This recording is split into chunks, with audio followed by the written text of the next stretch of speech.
Please be seated.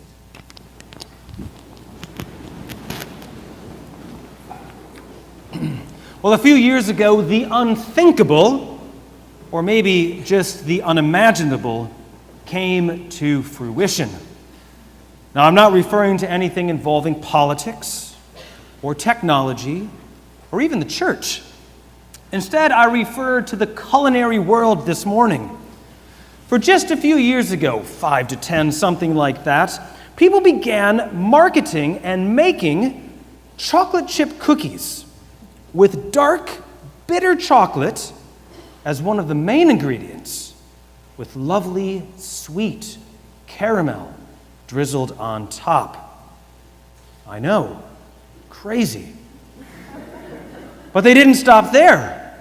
Sometimes they would sprinkle sea salt on top of that, which made us all wonder, I'm sure, do they know no bounds? And as ridiculous and risky as these culinary delights may sound, they are actually really good. The bitter, sweet taste of the dark chocolate with caramel and sea salt is, I must say, very pleasing, to say the least. Now, it may well be that the older we get, the more bittersweet life gets as well. Or maybe the older we get, the more bittersweet we become. But even when we are not intentionally creating bittersweet concoctions in the kitchen, bittersweet moments seem to happen without us really wishing them upon ourselves. Sitting with our children and really actually giving our undivided attention to them, feeling the sweetness of that moment, and then without trying, the thought enters our head, why can't I do this more often? Going for a run or a walk on the beach in the sun, taking time to appreciate its beauty, and then without really trying, thinking, why didn't I do this more often when I could, when I had the time, when I had the physical ability to do so? Bitter thoughts, without us trying to formulate them, can invade our sweet emotions. Today we are confronted with the bittersweet prophet Simeon. Now, I highly doubt that after this sermon that he will be known in a Monty Python-esque turn of phrase as Simeon the Bittersweet. But if he is, I'll take credit. That'll be fine. But he is bittersweet nonetheless. Just listen once again to the sweet song of Simeon as he holds the baby Jesus in his arms. Master, now you are dismissing your servant in peace according to your word. For my eyes have seen your salvation, which you have prepared in the presence of all peoples, a light for revelation to the Gentiles and for glory to your people Israel. That is the sweet song of a man who, upon holding, grasping, embracing his long-awaited salvation, can declare, I am ready to die. There is no bitterness in that song. Simeon isn't, with disgust and despair, resigning himself to an early death. He is sweetly rejoicing in the fact that he was able to embrace his salvation in Jesus Christ. And now, he is ready to depart in peace. It is the sweet song of someone who knows what it means to have a promise fulfilled. There is no bitterness in this song. There is no lament of, but you promised, or you never keep your promises. No, this is the sweet song of a man who lived with the promise of God and was able to hold that fulfillment of that promise in his arms. It is the sweet song of finding light amidst the darkness of life. It is the song of someone who has been able to hold the candle of salvation amidst the darkness of the pains and sorrows of everyday life. There is no bitterness in this song, because Simeon has not only embraced his salvation, received the fulfillment of a promise made only to him, and seen the light shed for him only, it is a sweet song because Simeon sees in this child the salvation, fulfillment, and light for the entire world, for him, for the Jew and Gentile alike.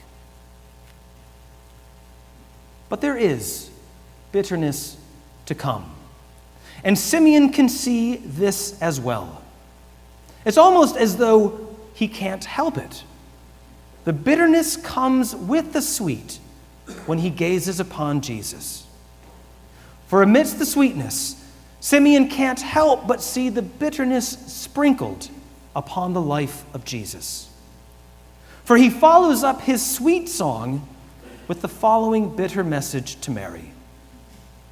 This child is destined for the falling and rising of many in Israel, and to be a sign that will be opposed, so that the inner thoughts of many will be revealed, and a sword will pierce your own soul too.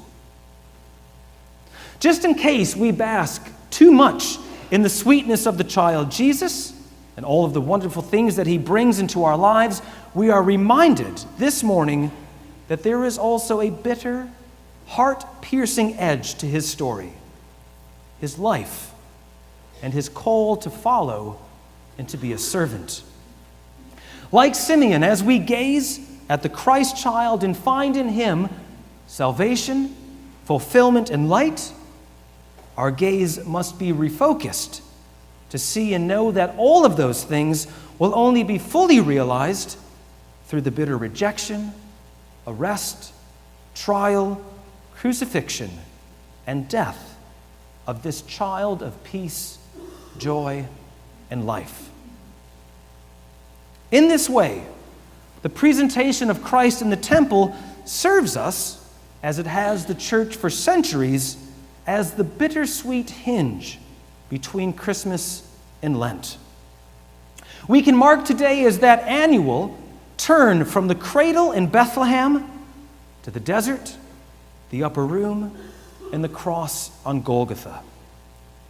The presentation helps to remind us that, as so often in life, our life with Christ is not immune from the bitter being sprinkled amidst all of the sweetness. But we do not lament the bitter, as so many may do, because we know that our life goes from sweet Christmas to bitter Good Friday, only to be sweet all over again on Easter Sunday. Do not fear. The bitter is dissolved in the sweet. And so today is like the bittersweet caramel and dark chocolate cookie. It is a reminder that with joy comes pain, that with life comes death. But it is also a reminder, a proclamation, that in Christ all is resolved, not in his death and apparent bitter defeat, but in his joy, hope, and life-bringing sweet resurrection. And so we swing today on the hinge of the presentation from bitter to sweet and sweet to bitter. And in so doing, we can proclaim with the prophetess Anna, the Christ child, God in our flesh, born, died, and risen, to all looking for their redemption. Amen.